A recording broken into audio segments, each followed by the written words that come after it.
هلته کار دی ضروري کار دی تاسو په لاره ایثار کړم خلک ګوره چې کس آواز وکړي که نه هغه په خپل کار روان وي هغه به سړی نه تکلیف کې کوی به نه په خبره پوه شو دی څوک مصري زه سره مصري دوکان ښیم که نه نو ته ما وی راشه چک به کوم مصري هغه دوکان دی هلته به ورشې هغې به تا څه سیټ کړي پوه شوې تاسو هم په دې نه زما هلته څه کار هغې وخته مې یوه یورو واچوله د مشین ته ما ویل چې څه پکې وګورې پوه شولې لیدی نه شي پکې تا ته خو معلومات نه کېږي هلکه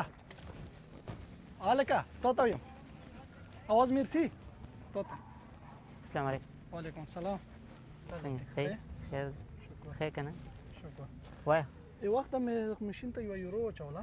ما ویل چې څه پکې وګورې خو څه پکې لیدی نه شي اوس مې په تا نظر ولګېدو اواز مې ته وکړم ما ویل که څه طریقه دې وښیله یا ته پې پوهېږې په کوم مشین کې څه چل دی وکړو دغه دوربین ته یوه یورو واچوله او او مونږ ویل چې څه پکې وګورې خو لیدی نه شي کار نه کوي نه نو اوس زه څه چل وکړم په تا هم نظر ولګېدو ما ویل چې دنه پوښتنه وکړه دی پوهېږي ها لکه نه پوهېږې تاسو پې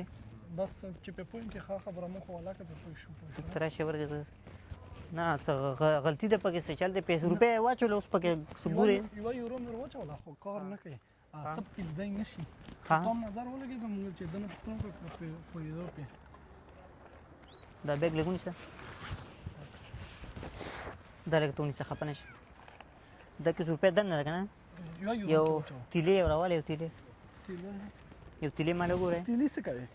ته وګورئ ماله دغه راوړه داسې نه نه دې نه لږ نرۍ راوګوره دا اوس معمولي نور نرۍ که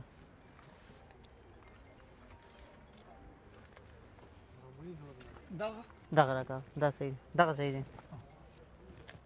په دا څه کوي تاسو خو داسې کار وکړئ دې له څوک مصري راوغواړئ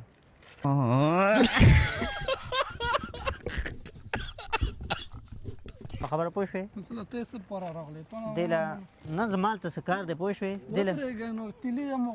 زه نه پوهېږم په دې شیزونو باندې ورور مې زما هلته کار دی ضروري کار دی تاسو په لاره ایثار کړم خلک ګوره چې کس آواز وکړي که نه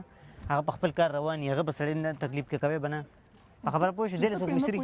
زه سره مصري دوکان ښیم که نه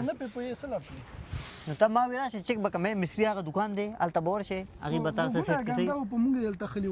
پوه شوې تاسو هم په دې نه زما هلته څه کار چېرته لاړم اوزګار نه یم مونږ ټایم نشته مونږ سره مونږ ځان له